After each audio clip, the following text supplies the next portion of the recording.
Olá pessoal, tudo bom? Sejam bem-vindos ao nosso Em Foco aqui da Faculdade Sesusc e hoje o nosso tema será implicações trabalhistas no Customer Success. Recebemos aqui a professora Marina Poli, nossa docente Poli, e a professora Kelly Costa. Tudo bem? Hoje vai ser um embate violento, porque será colaborativo ou será de porrada? Não, colaborativo. Direito empresarial e a disciplina de marketing de relacionamento. Pessoas que saem por aí querendo falar com todo mundo, ser amigo de todo mundo, trabalhar em qualquer horário. E os advogados que dirão assim, isso está certo ou está errado, professora? A gente tem que analisar as implicações jurídicas, né? Ai, meu Deus. Já viram que a nossa conversa será quente. Então nós vamos falar esses temas, perguntas que a gente anotou aqui e perguntas dos estudantes também, que são muito quentes e muito perigosas. Antes da gente começar aqui as nossas perguntas, nós vamos conhecer mais a professora Marina Poli. Todo mundo conhece bem a Marina Poli, está famosa, Marina. 5 minutinhos de fama. Não quero falar nada não, mas é a nossa garota propaganda, não quero falar nada. A gente não vai entrar muito na vida da professora Kelly, porque ela está aqui sempre gravando e fala demais da vida pois dela. Deveriam saber mais, né? Mas a gente vai entrar mais aqui na vida da professora Marina e, se bem que eu já disse, ela está famosa, ela é formada na faculdade. Formada. Quem não ouviu essa frase essa semana? Estava no rádio, em todos os outdoor aí na cidade. Onde mais a senhora está presente? Na internet. E no ecossistema inovativo de Florianópolis, e de São Paulo, e do Rio de Janeiro, e de Nova York. Né? Então, professora, conte... É uma professora cosmopolita. Olha só. Conta pra gente como é que está a sua atuação nesse mercado, principalmente aqui no ecossistema de Floripa e as suas saídas aí para fora, como é que tem sido? Então, como o professor Emerson falou, eu me formei na Faculdade Sesusc e desde lá eu já venho num movimento de estudar Direito e Tecnologia, né? E levando em consideração esse cenário que a gente tem aqui em Floripa, que é um cenário muito fértil para tecnologia, eu fiz esse movimento de estudar o impacto do direito na tecnologia e aí comecei a advogar para startups, né, para aceleradoras. Hoje eu cuido de uma operação de um escritório de São Paulo que é focado em direito e tecnologia. Então nós temos a operação aqui em Florianópolis para atender esses clientes, né, do ecossistema e o objetivo então é fazer com que a advocacia ela seja um facilitador para os empreendedores. Hoje você também se formou na faculdade, é uma professora bem estudiosa, a gente conhece. Dali você tem atuado junto ali o pessoal na CAT ali na... Isso, junto à aceleradora. No escritório também, que é o Isso. Batista Luz, né? E também em São Paulo. Como é que está sendo essa sua circulação, professora bem jovem e uma profissional jovem e tem conseguido entrar nesses espaços? Eu acho que esse intercâmbio de ideias, né, Floripa, São Paulo ou Floripa e qualquer outro lugar, ele acaba contribuindo em várias searas, né? Então, assim, a gente pode ver a questão do que eles estão decidindo no Tribunal de São Paulo, o que está chegando aqui em Florianópolis, novos produtos, novos serviços jurídicos também. Então, eu acredito que esse intercâmbio de ideias, independentemente da área de atuação, ele é sempre bem-vindo. A pergunta é para quem é jovem, está começando, nossos alunos estão estudando, vendo você aqui. Eles têm que ser justamente bem estudiosos, como você sempre foi, estarem focados num tema e descobrir os caminhos ali dentro da profissão. Mas que dica você dá para esses alunos que estão acordando, vão acordar hoje ver esse vídeo ou ver de noite e falar, não, amanhã eu vou fazer como faz a Marina Poli, eu vou encontrar um caminho por onde eles devem ir, o que você pensa? Bater nos lugares, referências, como por exemplo a CAT, telefonar para as pessoas, entrar na internet, como é que você indicaria para eles? Então, como eu falei, eu acho que independentemente da área, você tem que ver quais são os principais atores, né, daquela área. Então, no meu caso, na advocacia, então, quem são os principais atores que estão trabalhando na parte do judiciário, na parte da advocacia, na parte de legal tech, na parte do jornalismo voltado para a advocacia. Então, é você olhar os principais atores, você identificar quem são as referências, buscar saber o que eles estão fazendo. E eu acho que, acima de tudo, é você ter curiosidade, né? Eu acho que a pessoa curiosa, ela vai atrás, ela busca informação, ela busca se desenvolver. Então, eu observo que, acho que, acima de tudo, você ter curiosidade é um grande diferencial competitivo. Coaching de carreira, fale conosco. Marina Poli, eu vou empresariar. Imagina. Tá acumulando funções. Tá, né? É verdade, né? Fui chamada aqui para outra coisa. Já não me complique aí nesse processo. Vamos às perguntas aqui principais. A gente tem uma pergunta aqui de um amigo que me enviou, que é: ele gerencia uma pequena empresa que podemos chamar de startup. E tem uma cultura aberta, tem colaboradores ali que são muito colaborativos, se ajudam muito, mas não tem a função definida. Você acha possível que essa pessoa vai ter problema porque chegar um momento o colaborador dele cobrar porque ele não está descrito e acabou fazendo coisas diferentes no trabalho? Né? A pergunta é, estão misturando os papéis do vendedor com o Customer Success, colocam ele para escrever no blog e também para atender o cliente do início ao fim. Isso é um perigo? Vamos combinar, antes da Marina responder, vamos combinar que isso é uma realidade não só da startup do teu amigo, né? Se a gente for pensar, é uma realidade de muitas pequenas empresas, muitas vezes não só as micro, não, pequenas empresas mesmo que já estão crescendo e ainda tem funcionários que são multifunções, né? É uma pergunta que não serve só para a realidade do teu amigo, mas realmente isso traz implicações legais? O que a gente observa, tá? Às vezes é um problema organizacional, então a empresa realmente, ela tem uma dificuldade de organizar os processos internos, dividir para cada empregado. Às vezes a gente pode observar também uma proatividade em demasia de um empregado, né? Então ele quer abraçar o mundo e ele acaba realmente pegando mais funções do que ele originariamente foi contratado. Então como é que o direito ele olha para isso? No direito a gente tem duas figuras, uma chamada acúmulo de função e outra chamada desvio de função. O que é o acúmulo de função? É quando eu fui contratada para desempenhar uma atividade, mas além desta atividade, eu realmente estou desempenhando outra. Então, eu acabo acumulando as atividades. Desvio de função é diferente. O desvio de função eu fui contratada para desempenhar X, mas eu estou desempenhando Y. Eu estou desviando o que realmente, né, foi o objeto da minha contratação. Então, a gente vê aí que, dependendo do caso, vai ter o empregado, ele vai ficar sobrecarregado, né? Só que por que eu falei dependendo do caso? Que quando a gente está falando de acúmulo de função, quando a gente pensa num empregado, que ele foi contratado para desempenhar uma função X, mas ele acumulou outra Y.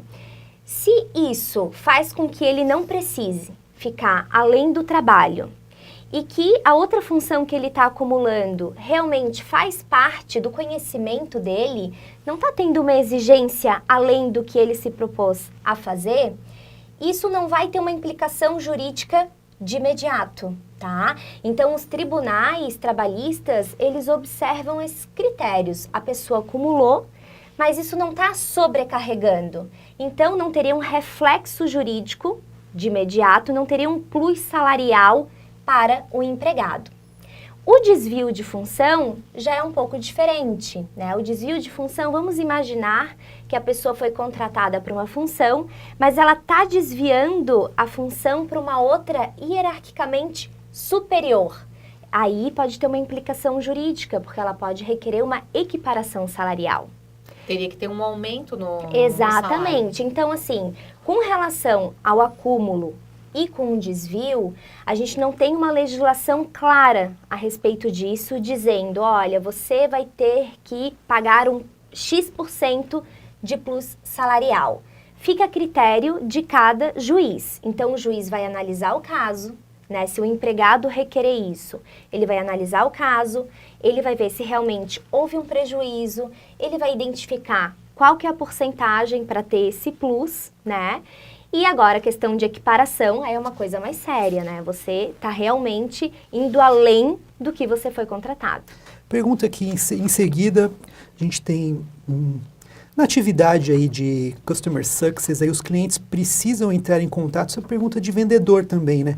Entrar em contato em horários incomuns, por exemplo, e eles pedem também muito para trabalhar como home office por causa disso, né? E acontece o quê? Eles têm que atender até, às vezes, depois das 22 horas. E é o horário que ele também não tem a certeza se a pessoa está fazendo aquilo ou não, ele não tem esse controle. Como é que a gente pode resolver isso? Quer falar sobre o horário aí adicional noturno, né, e dar essa pensada. Isso daí, até antes de tu responder, Marina, tem muito a ver com o CS aplicado muitas vezes por grandes empresas que trabalham contas muito específicas, gerentes de CS Management, na verdade, tu trabalha muito mais essas grandes contas, então meio que tu fica disponível para esses grandes clientes, acontecendo qualquer pepino, meio que tu é aquele profissional que tu fica 24 horas à disposição. Isso tem implicações legais ou não? Tem também. Fazendo até uma comparação, eu como consumidora, quando eu entro em contato com uma empresa, buscando informações sobre um produto, né, a respeito disso, é claro que o consumidor, ele deseja um contato imediato, né, uma resposta imediata. É por isso que algumas empresas, elas utilizam da contratação noturna para ter essa resposta. Quando a gente está falando em contratação noturna, a gente fala de um adicional noturno, né, que é algo a mais que o empregado ele vai receber, porque ele está trabalhando num horário diferenciado. Então, aquele empregado que trabalha a partir das 10 horas até as 5 da manhã, ele vai ter um adicional de 20% a mais na hora dele, porque o direito do trabalho observa que o fato de você trabalhar à noite onera a sua saúde. Então, você tem que ser recompensado de alguma forma. Então, isso tem que ser observado. Outro fator importante também é que a hora noturna é uma hora que ela não é quantificada como uma hora normal, com relação ao tempo dela. Uma hora noturna para o direito equivale a 52 minutos e 30 segundos. Então, a empresa que se manifestar, né, que manifestar esse interesse de ter um empregado para fazer esse retorno junto aos consumidores, vai ter que observar a questão do adicional noturno. Mesmo que já seja um funcionário que esteja em uma determinada função e ele passe para ser esse gerente de CS, ele teria que ter uma modificação no registro da carteira dele. Se o horário de trabalho dele for o horário noturno. Né? Então, se ele trabalhar nesse horário, com certeza ele vai ter que ter o adicional. Com relação a pessoas que trabalham em horários normais, aí não teria essa necessidade. Para caso de controle disso também, a questão de uso de software nesse caso, né? Exatamente. Se for home office, para poder... Tem um monte aí, os próprios CRMs, né? Com limite de entrada e de fechamento da atividade, né? Exatamente. As empresas, elas começam a analisar o que para a empresa vai ter uma eficácia maior no atendimento do cliente e o que ela vai poder também diminuir na folha de pagamento. Então, às vezes, realmente, automatizar essas perguntas, né, essas respostas, considerando as perguntas que são mais realizadas, que têm uma continuidade maior, isso acaba tendo um impacto na folha de pagamento, com toda certeza. O que tu falaste do teletrabalho, tá? Algumas empresas, elas têm algumas atividades muito específicas que a empresa, considerando o CS, ela vai realmente ter um contato com o cliente, ela vai responder mensagens e não necessariamente ela precisa estar na empresa para desenvolver essa atividade. Então, o que é o teletrabalho? É a possibilidade de você desenvolver a sua atividade fora do ambiente de trabalho. Então, isso tem que estar previsto no contrato de trabalho. Realmente tem que ter essa nomenclatura, esse nome de que se trata de um teletrabalho, se trata de um home office. Não é que a pessoa está impedida de frequentar a empresa, né? Ela pode ir lá participar de reuniões, ter esse contato, mas o desempenho da atividade dela é fora do ambiente de trabalho. O teletrabalho é algo que foi regulamentado de uma maneira é realmente mais profunda depois da reforma trabalhista, é a tendência, né? As pessoas realmente estão aderindo ao teletrabalho, e o que a gente observa também é que a partir do momento que você desempenha uma atividade por meio do teletrabalho, você não tem aquela jornada de trabalho como as outras pessoas que trabalham lá fisicamente. Por quê? Porque o empregador não tem como realmente fiscalizar as tuas horas de trabalho. Então, você não está sujeito à hora extra e às outras implicações, porque a tua dinâmica do trabalho é uma dinâmica diferente. Mas, se essa fiscalização ela for possível, então tem pessoas que, para desempenhar a atividade, elas têm que logar em algum software, né? Se a partir do momento que a empresa ela tem condições de fiscalizar esse trabalho, controlar, aí a gente já pode pensar numa possibilidade de realmente esse empregado estar sujeito à jornada de trabalho normal. Até porque também, dependendo do tipo de solução que a empresa vai oferecer para os clientes, o CS ele vai ser aplicado de maneira diferente. Sim. E não existe uma receita para te aplicar o CS ideal para todas as empresas. A gente vai ter que avaliar o business de cada instituição, de cada empresa e trabalhar a adequação desse modelo de CS para aquela empresa. Diferente, por exemplo, tu aplicar CS numa empresa como a Netflix, que tem muitos assinantes, o valor da assinatura é muito baixo, tu não teria como ter um profissional respondendo a todo momento demandas dos clientes. Aí, sem dúvida, tem a ideia de se automatizar isso, né? De tu trabalhar com diversas ferramentas tecnológicas. Contrário é tu ter uma empresa grande, que tu tem poucos clientes que têm um vulto muito grande em termos de compra, né? E que esses clientes praticamente sustentam a organização. Aí, claro que esse trabalho de CS vai ser um trabalho muito mais de encantar esse cliente pela experiência contínua dele com a empresa. Mas eu acredito, professora Kelly, que a partir do momento que a empresa olha para o CS como uma necessidade efetiva, real, que de fato com certeza, ela vai ter que olhar para a estrutura dela, como que está organizada, né? Olhar para dentro de casa, ver como é que estão divididas as funções e ter um olhar jurídico também para não ter uma implicação jurídica, um plus salarial que eventualmente o empregado tenha condições de pedir, seja deferido, né? Aceito pelo juiz, essas questões. Nossa próxima pergunta é uma pergunta da audiência. Os nossos alunos de gestão comercial. É a nossa querida Paula da Costa. Eu queria saber como eu devo remunerar o meu CS. Ele deve ganhar só comissão ou ele tem que ganhar um valor fixo e mais uma comissão? E se essa comissão ela tem um valor padrão ou é a minha empresa que determina? É uma pergunta bem de gestão essa, né? Se a pessoa quer colocar remuneração ou não, o jurídico não vai se incomodar, não é verdade? O profissional de CS, na verdade, a gente nem gosta de chamar muito de comissão. A gente trabalha com premiação. Então, se você atingir objetivos, se a empresa atingir objetivos, o profissional de CS, na verdade, ele é premiado.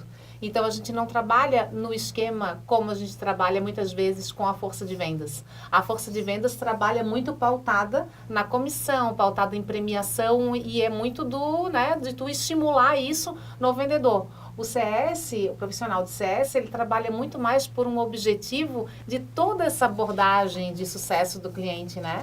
Então, ele vai trabalhar, claro, com métricas, ele vai ser avaliado por métricas, e são essas métricas, por exemplo, que ele vai ter que se balizar. Por exemplo, tu pode trabalhar, uma das métricas é o churn da empresa. Foram contratados tantos clientes novos são fechados e há uma manutenção dele maior do que no período anterior, ele trabalha na meta. Exatamente, tu evitar essa evasão do cliente, tu entender o porquê do cancelamento, tu procurar evitar o cancelamento do pedido, né, o cancelamento da continuidade da utilização do produto ou do serviço da empresa. Levar o cliente também a um resultado melhor do que ele estava esperando. Exatamente, Então, não existe um padrão. Cada empresa vai aplicar o CS de acordo com o que for mais adequado para a realidade do seu negócio, para o business da empresa.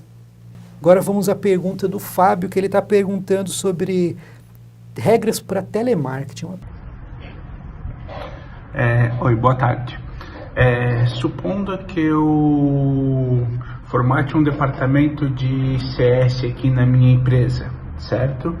Eu posso contratar os funcionários que irão fazer esse trabalho para mim como telemarketing, pagando o piso do funcionário de telemarketing, respeitando, lógico, as leis trabalhistas do telemarketing.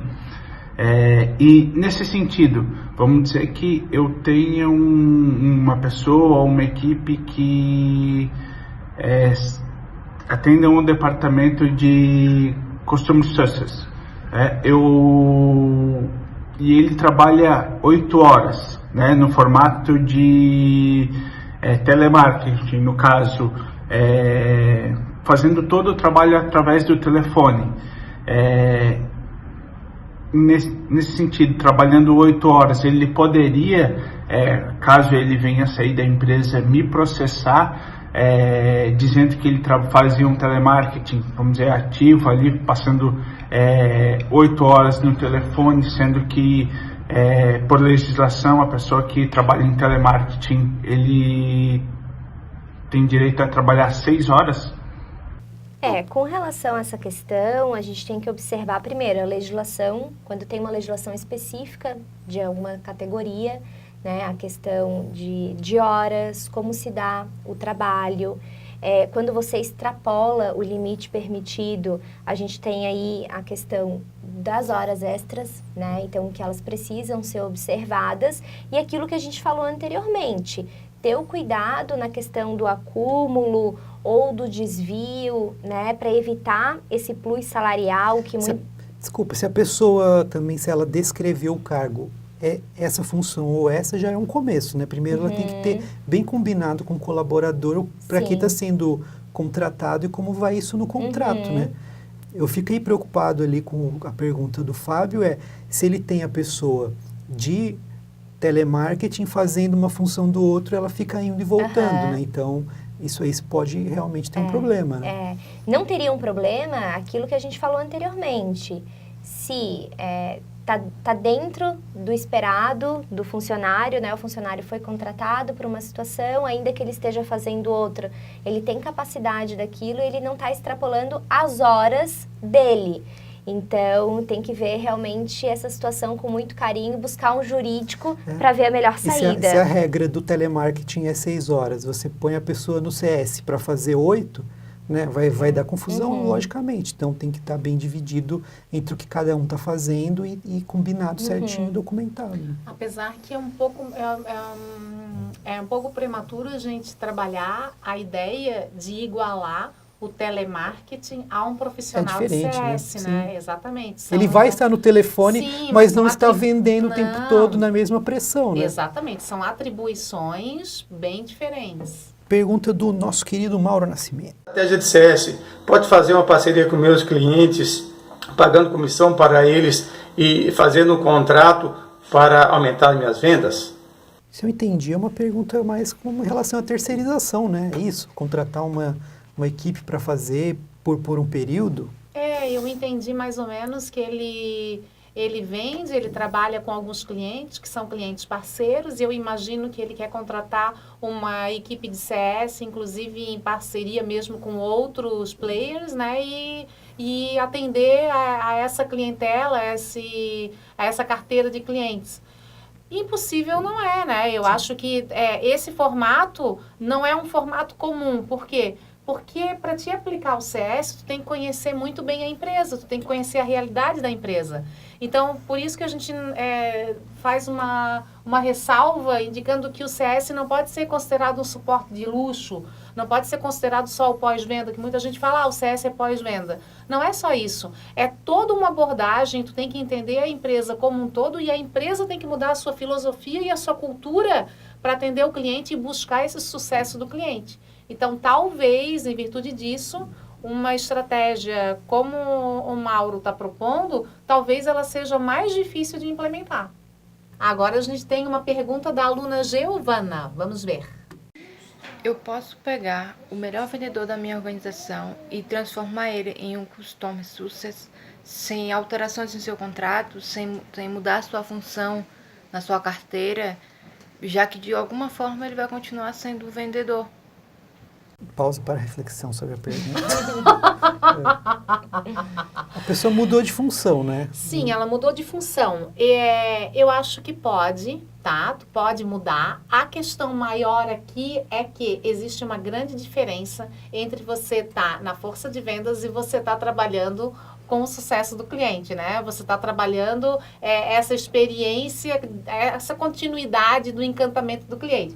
Há uma grande diferença aqui, principalmente em termos de objetivo. Quando você tem uma força de vendas, a força de vendas, claro, ela vai estar toda pautada a aumentar as vendas e fazer com que essas vendas sejam vendas para clientes ideais, ou seja, que depois realmente aproveitem a solução da empresa. Por isso a gente trabalha o pipeline. Agora, quando a gente pensa em Customer Success, na verdade é uma continuação desse pipeline. E talvez o objetivo do profissional que vai trabalhar com essa experiência do cliente, com esse sucesso do cliente, seja um objetivo com métricas diferentes daquelas métricas que estão sendo avaliadas, que está sendo avaliada a equipe de vendas. E é uma questão de gestão também, que entre tudo que a gente falou hoje, plano de cargos, descrição do cargo e gestão. Se a pessoa é a melhor vendedora e ela está vendendo muito bem, você quer... ela vai estar sendo valorizada de algum ponto. Ela vai querer um aumento, ela vai querer ter um crédito maior pelo que ela está fazendo, né? Então, eu acho que vale a pena documentar, registrar na carteira da pessoa que ela teve essa mudança, essa evolução, né? E para o gestor comercial é bem importante verificar. Muitas vezes, um vendedor excelente talvez não seja um profissional de Customer Success tão bem sucedido, né? Então, tem que avaliar muito as habilidades e as competências que esse profissional tem para atuar em outra área, né? Essas são as principais perguntas da noite, mas temos uma pergunta bônus, que são, na verdade, são 3 perguntas em uma, da querida Luísa Guaranis. Oi, gente, tudo bem? Bom, quando surgiu a proposta de fazer pergunta, eu pensei surgiram 3 dúvidas. A primeira e a segunda são da situação de que você é um vendedor e a empresa te obriga a fazer o pós-venda, tá? Só que você é vendedor comissionado. Como funciona a questão legal de que você está cumprindo a tua carga horária, mas você é comissionado, então você deixa de estar atendendo para fazer a ligação. A segunda, na mesma situação, eles te pedem para fazer isso. Isso, em geral, acontece muito em loja, né, no varejo de loja, por exemplo, e aí você faz do teu telefone pessoal, ligação, ou WhatsApp, manda produto para o cliente, enfim, você mantém o teu relacionamento com o cliente com o teu número pessoal, inclusive falando com ele fora do teu horário de trabalho. E a terceira dúvida é, por exemplo, se a empresa faz uma pesquisa de satisfação, se liga para saber como foi o atendimento, como foi o produto e tudo mais, e aí ele vai e faz uma reclamação do vendedor. Como a empresa pode trabalhar essa questão internamente? Ok? Obrigada. São perguntas mais de gestão, né? Então, eu vou só recapitular. É a pergunta sobre a pessoa ser obrigada a mudar de função, como isso negociar isso dentro da empresa. Não dá para obrigar, né? É uma conversa. Eu só vou falar. Pela gestão, tu entende que o vendedor, ele trabalha o relacionamento com o cliente de uma maneira sistêmica.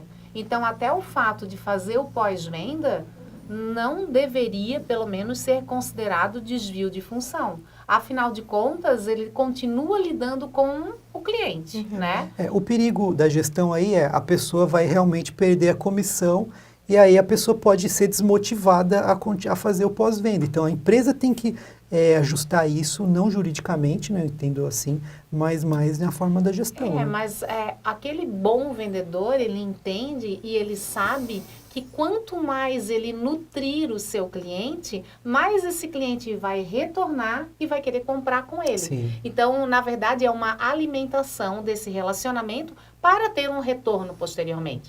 Então, mas no caso que a Luísa perguntou, a pessoa deixou de ser vendedora, ela vai ter menos comissão, menos entrada de salário para ficar fazendo mais o CS, né? Então é uma coisa que, É que- talvez a pessoa não faça tão feliz, né? É que, na verdade, nesse caso aí, ela não está fazendo, a pessoa ela não está assumindo o CS de verdade. Aham. Ele está fazendo o que ela está fazendo o que a gente pontuou, que seria o pós-venda só, né? Fracionou, né? Exatamente, está fracionando. Para te aplicar o CS, como a gente já vem conversando aqui, precisa de toda uma estrutura voltada para isso. E tu definir que tem um suporte diferenciado, que tu tens um pós-venda diferenciado, isso não vai fazer com que tu consiga dizer que tu aplica o CS, né? Nesse caso, é muito mais uma alimentação do vendedor para que o cliente retorne e que compre mais com ele, né? Agora, o que eu achei problemático na pergunta da Luísa foi o fato do vendedor, por exemplo, utilizar o telefone dele, o celular dele, né? Isso não é legal. Para a empresa inteligente, o que a empresa vai fazer? A empresa vai ter um celular da empresa, até porque assim, ó, é até uma lição de gestão. Você vai deixar o seu vendedor, aí agora pensando nos gestores comerciais, você vai deixar o seu vendedor ser o único que tem os dados do seu cliente, que tem o telefone do seu cliente. Então, é só o vendedor que vai entrar em contato com o cliente, né? Aí, o dia que esse vendedor sair, o que vai acontecer com o cliente? Vai junto. A ligação emocional do cliente não ficou com a marca. A ligação emocional ficou com o vendedor. Então, é um grande risco tu trabalhar isso. E qual é a outra? A terceira pergunta é sobre a avaliação no trabalho. O colaborador recebe uma avaliação negativa e como falar isso com eles, né? Então, é um caso de ser bem sincero, é de explicar, ter um método de avaliação claro, né? É um feedback da sem gerência mesmo, né? E a gente vê muito isso, né? Às vezes, eu falo bem do jeito pessoal, tem aquele gestor que gosta de separar muito ali na salinha para dar aquela famosa mijada, né? E culpabilizar a pessoa, às vezes por uma coisa que ela nem sabe, né? Mas eu sou da educação, né? Eu acho que é um caso de tentar ensinar o jeito certo de fazer, explicar de um jeito colaborativo, né? Na educação também tem uma coisa, vou longe agora, vou lá para a área da educação, que é bem antiga, que é quando você tem um problema muito grave, você trata mais no particular, e quando você tem problemas mais comuns que todo mundo afeta, você trata mais coletivamente. Então é bom fazer uma conversa com todo mundo, que às vezes o problema é comum. Se nesse caso é uma reclamação pessoal, dizer, olha aqui amigo, aconteceu essa reclamação, o que a gente pode fazer para resolvê-la, né? Então é uma coisa que pode afetar o negócio, pode afetar as vendas, né? Mas eu penso que quando é algo coletivo, não pode ser direcionado Sim. e não pode ser vexatório, Não, né? Então tem isso que é ter perigoso. todo esse cuidado do feedback, eventualmente ele não ser encarado como uma forma de da pessoa se sentir prejudicada, humilhada. Certa vez eu vi uma empresa, eu li uma notícia a respeito que a empresa, ela nomeou o pior funcionário do mês, né? E ela realmente colocou um cartaz com a foto do empregado. E a empresa, para se defender, falou, não fui eu que fiz, foi uma brincadeira interna, não tive responsabilidade por conta disso. Então, a empresa, até na forma de dar o feedback, ela tem que realmente ter uma sensibilidade. Mesmo que fosse uma brincadeira, a empresa não podia ter deixado a empresa acontecer. Exato, claro, porque ela né? tem responsabilidade. Mas a gente tem uma disciplina no curso de gestão comercial que é liderança e gestão de equipes. E que trabalha justamente isso, como é importante hoje a figura que sai de cena do chefe e que entra realmente o líder. O líder é aquele que vai trabalhar esse feedback, não um feedback pejorativo e que vai prejudicar o funcionário, mas aquele que vai fazer o funcionário refletir a respeito das suas De uma atitudes. forma construtiva. Exatamente. E até fazendo com que esse funcionário, mesmo sendo um feedback ali que ele vai precisar repensar, talvez ele se motive a reverter a situação, né? Pessoal, muito obrigado. Obrigado aos alunos que mandaram os vídeos. Obrigado, professora Marina, pela Obrigada, disposição, eu que pelo agradeço. tempo. Professora Kelly, quer deixar as suas redes sociais, LinkedIn, onde é que a gente te acha? Então, no LinkedIn me acham em Kelly Costa, claro, da Faculdade Sezuski. Aqui na faculdade também. Professora Marina, quer deixar algum contato? Também LinkedIn Marina Poli. No LinkedIn, estou lá, Emerson Corrêa da Silva. Obrigado e Se inscreva, ative o sininho, faça tudo isso aí. A gente vai estar com mais vídeos em breve. Obrigadíssimo. E até Coisas muito mais. boas, Valeu. coisas muito boas. Tchau!